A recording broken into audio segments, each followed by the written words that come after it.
melihat dari TKP, kita lihat pola kehidupan dari korban dan juga pola profil kesehatan dari korban yang kita harapkan bisa mengetahui apa yang sebenarnya terjadi.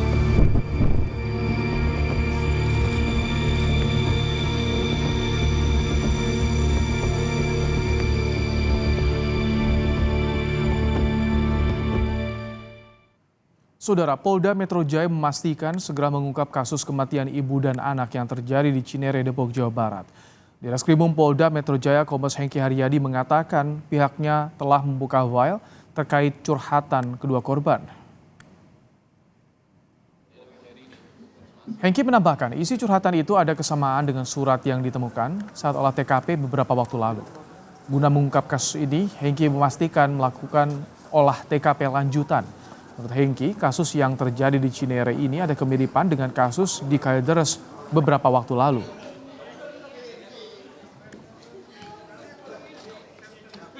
Bahwa perkembangan terbaru kita bisa membuka secara lebih jelas lagi terkait file yang ada di laptop yang diduga ini adalah milik daripada dua orang jenazah yang di TKP. Ternyata ini ada kesamaan walaupun konteksnya berbeda. Isinya adalah curhat, keluhan-keluhan tentang yang terjadi di keluarga ini. Kita masih bekerja. Tim daripada laboratorium forensik sedang menganalisis olah TKP yang sudah dilakukan sekali, dua kali, bahkan nanti akan kita adakan lagi olah TKP lanjutan. Sampai kita benar-benar yakin apa yang terjadi. Sebelumnya, Polda Metro Jaya telah melakukan olah TKP di lokasi penemuan jenazah ibu dan anak di Cinere, Depok. Selain olah TKP, polisi juga memintai keterangan saksi termasuk keluarga kedua jenazah.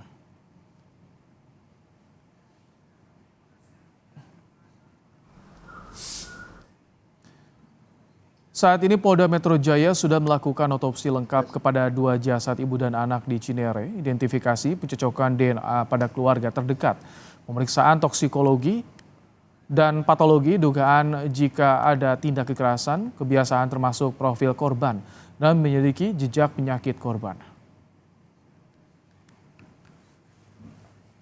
Sekarang ini dilaksanakan pemeriksaan, sudah selesai dengan otopsi lengkap sudah, kemudian pemeriksaan untuk identifikasi, kita sudah melakukan pencocokan DNA.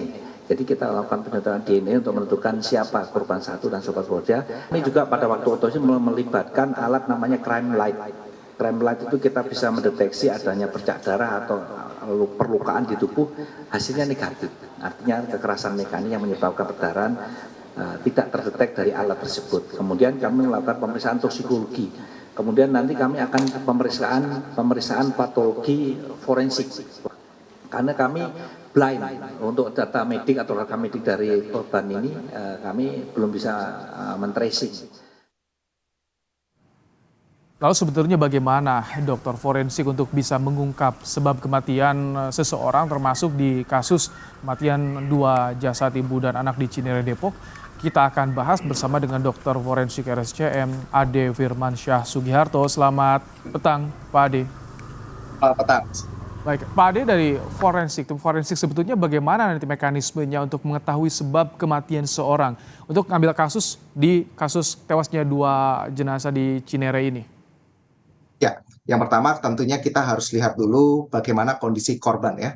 Derajat pembusukannya sudah sampai sejauh apa.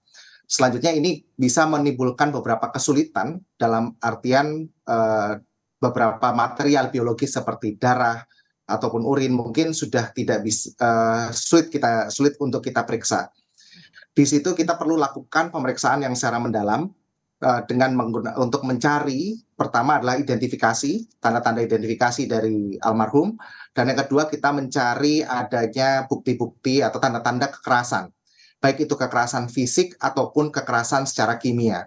Kekerasan fisik bisa kita lihat dari tubuh bagian luar ya, seperti tadi mungkin sudah dijelaskan oleh Dr. Heri dengan crime light ya, dengan alternate light source kita bisa melihat dengan panjang gelombang tertentu apakah memang ada tanda-tanda kekerasan di sana, apakah ada bercak darah, dan terutama juga pada bagian-bagian bila jenazah sudah mengalami penulangan atau skeletonisasi, kita perlu melihat lebih detail dari gambaran-gambaran di tulang belulangnya.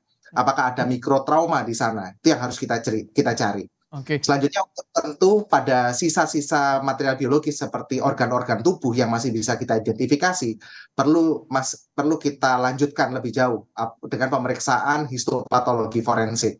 Kalau ini ada komunikasi terakhir di tanggal 27 Juli, sebulan lebih artinya. Satpam juga bilang terakhir itu sebulan lebih tidak bertemu. Dengan kondisi seperti itu apakah menyulitkan untuk mengetahui sebab kematian korban? Ya, tentunya begitu jenazah itu mengalami pembusukan, sel-sel tubuh rusak ya, autolisis ya, apalagi atau dengan pengaruh-pengaruh yang lainnya, atau pengaruh juga hewan-hewan pengerat, itu tentunya akan menyulitkan dalam menentukan sebab kematian. Dan tentunya menyulitkan dalam melihat apakah apabila ada yang kita curigai sebagai luka, apakah itu suatu luka yang intravital atau yang terjadi pada saat orang itu masih hidup, atau luka yang postmortem, atau luka yang terjadi setelah meninggal ketika mungkin akibat hewan pengerat atau akibat hal-hal lainnya. Nah, ini yang akan menyulitkan ketika jenazah itu sudah begitu lama. Kalau memang dia dari sudah sebulan lebih ya, maka gambarannya pasti pembusukannya sudah lanjut. Nah, tergantung dari kondisi di ruangan tersebut atau di TKP tempat ditemukannya, suhunya bagaimana, apakah cukup panas, maka akan bisa menimbulkan gambaran mumifikasi, atau mungkin dengan adanya hewan-hewan pengerat yang lainnya, mungkin tikus dan sebagainya, bisa mengakibatkan beberapa jaringan itu pasti bisa hilang. Okay. Termasuk tulang-tulang yang kecil juga bisa hilang. Nah, itu yang akan cukup menyulitkan. Ini ada temuan cairan, tapi belum diungkap cairan jenis apa dan dampaknya seperti apa. Ini bisa jadi pintu masuk bagi forensik untuk memeriksa toksologi atau racun di dalam tubuhnya. Betul sekali. Di sini dalam kasus ini kalau kita berkaca dari kasus Kalideres yang lalu, diperlukan interkolaborasi profesi, tidak hanya dari kedokteran forensik, namun juga dari ahli odontologi forensik untuk mengidentifikasi, ahli dari DNA forensik, toksikologi, termasuk psikologi forensik di sini untuk mengungkap kasus ini. Kita tidak bisa bekerja sendiri, dan mengunjungi TKP untuk mencari bukti-bukti baru juga bisa kita lakukan secara terus-menerus, tidak hanya satu kali, mungkin 2 kali atau 3 kali, karena selalu ada hal-hal yang baru di sini. Seperti yang lalu pun kita temukan adanya cairan yang ada di dalam botol itu juga setelah kunjungan di TKP yang kedua kalinya. Setelah dari itu hasil cairan itu yang ada di TKP ternyata teridentifikasi ada zat tertentu, dan itu kemudian kita cross check kembali di dalam di tubuh jenazahnya. Apakah memang betul ada kelainan-kelainan yang dipengaruhi atau membutuhkan zat tersebut seperti itu. Berarti sama kayak tadi disinggung juga soal kasus Kalideres ya, Dok.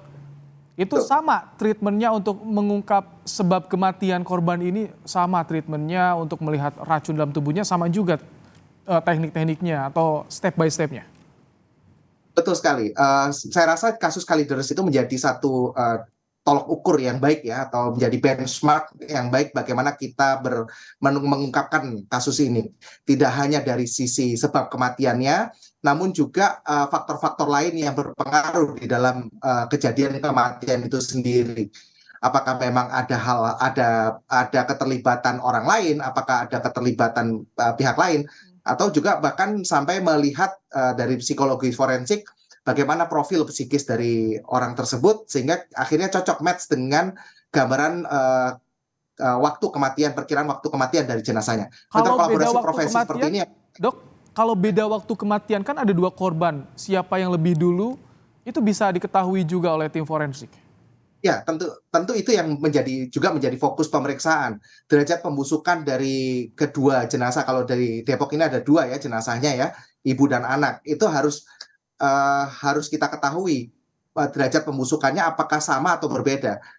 Seperti kalau kemarin kita berkaca di kasus Kalideres, itu ada derajat pembusukannya berbeda-beda dari keempatnya. Dan ternyata begitu kita diskusikan dengan sejawat dari psikolog forensik, ternyata akan match dengan profil psikologi dari masing-masing. Nah, ini justru kalau misalnya derajat pembusukannya ada yang sama bersamaan, nah ini justru menjadi pertanyaan buat kami, buat kita. Kenapa kok bisa bersama-sama? Lazimnya apakah ada keterlibatan orang lain atau memang waktu kematiannya aja yang sama, karena waktu kematian sama itu sangat jarang sekali ya, 2 orang dalam satu tempat terus meninggal dengan waktu kematian yang sama. Dok, ini ada beberapa barang bukti yang ditemukan tadi, cairan, ada file juga curhatan. Kalau tadi disinggung soal profil psikologi, profil kesehatan, menurut Anda sebagai tim forensik ini yang menarik dari bukti tersebut apa yang harus didalami sebetulnya mereka untuk didalami untuk mengetahui sebab kematian? Baik, untuk mengetahui sebab kematian tentunya pertama dari tubuh jenazah kita harus lihat dulu apakah ada kelainan-kelainan organ atau penyakit-penyakit penyerta yang itu bisa nanti mungkin masih bisa dicari atau mungkin juga tidak dari hasil histopatologi forensik. Kemudian dari file atau semua material yang ada di TKP, cairan, kandungannya apa? Kemudian kandungan itu apakah memang berkontribusi terhadap kematian atau tidak? Nah, itu match-nya di sana nanti ahli dari toksikologi forensik dengan kedokteran forensik. Nanti kita saling mengisi apakah betul ada ada kandungan di dalam file itu bersifat sebagai racun atau dia sebetulnya hanya obat. Kemudian obat itu bisa memang betul ada di dalam tubuh jenazahnya. Kita lihat lagi dari histopatologi forensiknya. Terima kasih Dr. Forensik RSCM Ade Firmansyah telah menyampaikan bagaimana soal analisanya terkait dengan kasus kematian ibu dan anak di Cinere, Depok, Jawa Barat.